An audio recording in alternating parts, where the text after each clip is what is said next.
আজকের যুবকদের অধিকাংশের অবস্থাই হচ্ছে এমন, কেউ নিত্য নতুন রেকর্ড করার পেছনে উন্মাদ হয়ে আছে, আবার কেউ বা এসব বেহুদা রেকর্ডের লেটেস্ট নিউজ জানার পেছনেই পড়ে আছে।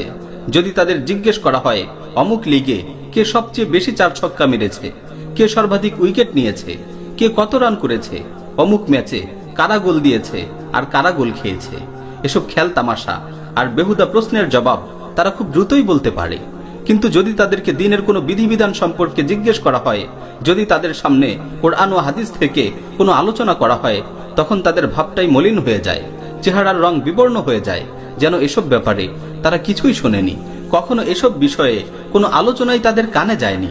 ফুটবল বিশ্বকাপ, ক্রিকেট বিশ্বকাপ, আইপিএল, বিপিএল, অলিম্পিক, এ ধরনের অর্থহীন খেল তামাশা, গান বাজনা, নাটক, সিনেমা, সৌন্দর্য প্রদর্শনের অশ্লীল প্রতিযোগিতা, এসব জঘন্য পাপাচারের আয়োজনের একটাই উদ্দেশ্য, যেন উম্মার যুব সমাজ কোরআন সুন্নাহর প্রকৃত শিক্ষা থেকে গাফেল হয়ে থাকে, তাদের কর্ণকুহুরে যেন পবিত্র কোরআনের বাণী পৌঁছতে না পারে। এভাবেই নব্য জাহিলিয়াত উম্মাহকে একের পর এক নয়া নয়া জঘন্য পাপাচারে ডুবিয়ে রেখেছে। ফলে উম্মার যুবক শ্রেণীও এগুলোর পেছনে পড়ে গুনাহ আর গাফলতির মাঝেই বিভোর হয়ে আছে। মুসলমানদেরকে কোরআন সুন্নাহ থেকে বিমুখ করে রাখার জন্য মানুষরূপী শয়তানেরা ইসলামের শুরুর জামানাতেও এ ধরনের দুষ্কর্ম চালিয়েছিল।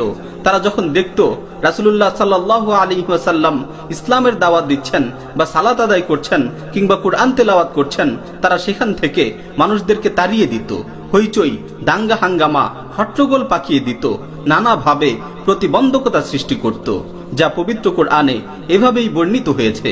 আল্লাহ তাআলা বলছেন, ওয়াকালাল্লাযীনা কাফারু লা তাসমাউ লিহাযাল কুরআনি ওয়ালগাউ ফীহি লাআল্লাকুম তাগলিবুন। আর কাফিররা বলে, এই কোরআন শুনো না, বরং তা পড়ার সময় হট্টগোল সৃষ্টি করো যাতে তোমরা বিজয়ী হতে পারো।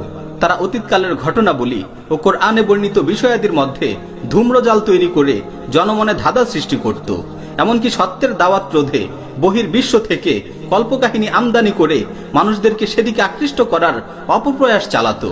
ওই সময় নাজার বিন হারিস নামক এক কুখ্যাত লোক ছিল।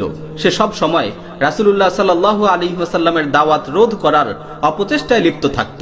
একবার সে হিরাহ গিয়ে ইরানের বিখ্যাত বীর রুস্তম ও প্রাচীন গ্রিক সম্রাট আলেকজান্ডারের কেচ্ছা কাহিনী শিখে আসলো।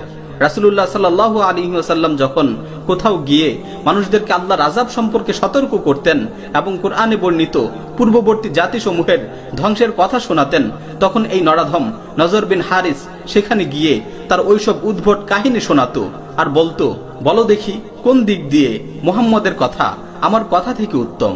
হে উম্মার যুব সমাজ, ঠিক এই উদ্দেশ্যকেই সামনে রেখে বর্তমানেও শয়তান ও তার দোসররা নিত্য নতুন খেল তামাশা আর গুনাহের সিরিজের মাধ্যমে তোমাদেরকে সত্যের পথ থেকে ভুলিয়ে রাখছে, অপরাধের জাল বিস্তার করে তোমাদেরকে জাহান্নামের দিকে নিয়ে যাচ্ছে, কোরআন সুন্নাহর শিক্ষা থেকে বিমুখ করে উম্মাহকে দিকভ্রান্ত করার চেষ্টা চালাচ্ছে। আজ তোমরা নিজেদের অবস্থান নিয়েই একটু ভেবে দেখো, দিন ইসলাম থেকে তোমরা কতটা দূরে সরে আছো, একের পর এক গুনাহের কাজে কিভাবে জড়িয়ে পড়ছো।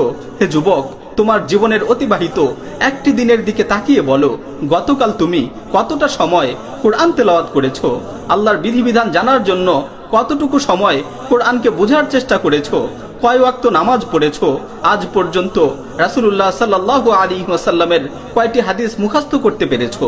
হে যুবক, এভাবেই নিজের এক একটি দিনের হিসাব মিলিয়ে দেখো, তুমি কোন পথে চলছো, কাদের মত পথে আচ্ছন্ন হয়ে আছো। সতর্ক হও, আবারও বলছি সতর্ক হও। শয়তান ও তার দোসররা গুনাহের জাল বিছিয়ে তোমাদেরকে ভুলিয়ে রাখার অপচেষ্টা চালাচ্ছে। ওরা প্রতিনিয়ত তোমাদেরকে জাহান্নামের দিকেই হাত ছানি দিয়ে ডাকছে। সতর্ক হও হে যুবক, সতর্ক হও, কোরআন সুন্নাহকে আঁকড়ে ধরো।